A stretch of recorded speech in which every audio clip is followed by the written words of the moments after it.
my 30s, I moved in Tampa in August. I remember wearing a white T-shirt. I'm not joking.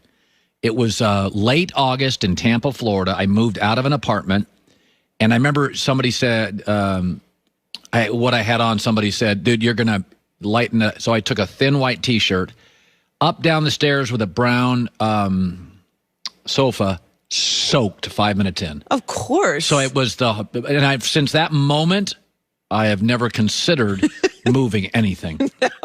No. And I've had some very kind friends offer to help, like reluctantly. Like you, when someone says they're moving, like you feel like if depending on how close you are, you're like, oh, like do you need help? Which I don't do, because I'm not going to be. What am I going to help you with? How can I help you?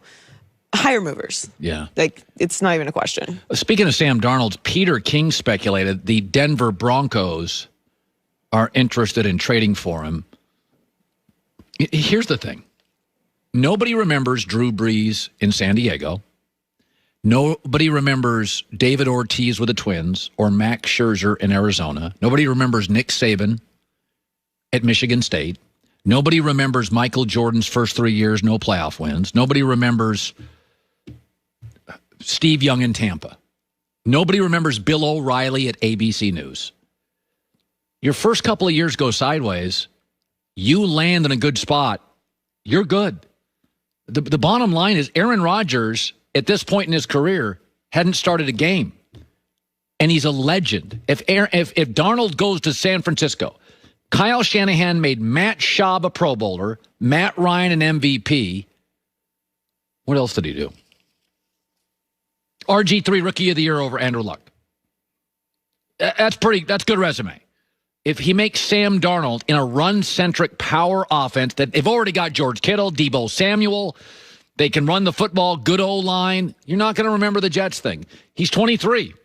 He could have 12 years left if he got the right team. Here's the thing with him. When Andrew Luck struggled, one of the reasons I defend him, he didn't have anything. He didn't have the right GM, the coach, the O-line, the weapons, anything. Either did Darnold. O-line, bottom 5 entire time. Running back, never had one. Le'Veon Bell didn't deliver. Wide receivers, bottom 5. He didn't have anything. It'd be one thing if he had a good O-line and you're like, listen, he had a good O-line. Like Dak had a great O-line and Zeke. And some guys get everything. Patrick Mahomes, year 2, he got everything. That's not generally the way it works. But you got to have something. Sam Darnold, you got to give him something. He had nothing. Andrew Luck had nothing. So, even Trevor Lawrence this year with the Jags. Urban Meyer's pretty smart. They got a couple of really nice skill people. The O-line is not terrible. Defense is awful.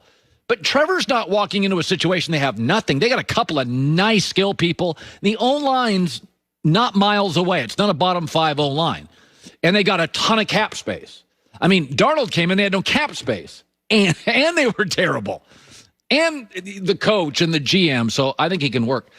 It's Jersey Mike's Month of Giving, raising money for over 200 charities across America. You can help by visiting a store. To learn more, visit a store or go to jerseymikes.com. jerseymikes.com. Jersey Mike's, be a sub above. The high-low game, fraught with peril. Next, it's The Herd.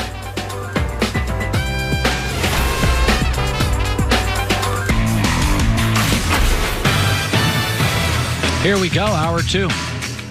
Live in LA, it's The Herd. Wherever you may be and however you may be listening. iHeartRadio, Fox Sports Radio, FS1. The Herd brought to you by Jersey Mike Subs. Be a sub above. Joy Taylor's moving this week. I'm moving Monday. Hey, we're still showing up for work. We hired movers. If you have a big full-time job and you can afford it, it's nicer to hire movers than ask your friends to do it. Yeah, in your 20s. Ask your friends. Oh, yeah, I would just throw all my stuff in garbage bags. I wouldn't even get boxes. Oh, I've done that. That's how you do it. So much easier and cheaper. So this game we play, it's called the high-low game. I take first-round quarterbacks who are perceived to be going, and I give them a high end. If things go well, here's who they are at their best. And if things don't go well, here's who they are at their worst. Now, we all know, this is factual, that where you land matters. We all that's not disputable. Josh Allen would not be this good if he had a crappy coaching staff. But Sean McDermott's great. Brian Daboll's a great OC. They got him Stephon Diggs. It matters. We all know that. That is not up for dispute. So I'm considering a lot of different things here, where they're drafted, everything. Stylistically, it may not always, I can always, you can't find the perfect fit, right? But here we go. Let's play the high-low game. Let's start with Trevor Lawrence high-low game. The high for Trevor Lawrence out of Clemson is Troy Aikman. Looks the part, arm, accurate. Nobody disputes the talent. Day one, walks in, and you're like, that's what a franchise quarterback looks like. Bumpy for the first couple years until he's surrounded with legitimate talent. But in about year 3, you're like, we got ourselves a Hall of Fame talent. The low end, Andrew Luck. Size, mobility, called an all-time talent, but the franchise holds him back. He gets beat up with a bad O-line for a couple of years, and you're like, you know what? You don't blame him. He doesn't take the hit, but he could just never get maybe the GM, the line, the support right. High-end, low-end, Trevor Lawrence is Troy Aikman's career or Andrew Luck at worst. That's pretty good. Zach Wilson, BYU. All right. The high end is Matt Stafford. Lively arm. Nobody disputes his talent. People talk about his talent. 10 years in the league. But he can't save a bad franchise. He's got a good YouTube. You look up YouTube, he's got all sorts of plays. And he's slick. Got his own kind of style. But he can't save like the Jets at number 2. Low end's Baker Mayfield. Fun to watch. Ceiling's a little lower than we thought. Maybe a bit of a reach as a number 2 draft pick. Certainly watchable. Even when he struggled, fun to watch. Got a flair to him. Zach's got a flair. The high end, though, if he goes to the Jets, feels like he can't overcome their nonsense. How about Justin Fields? Ohio State. The high end to me is Deshaun Watson. Dude is a playmaker. Arm, feet, he's a playmaker. You can win any game with Justin Fields.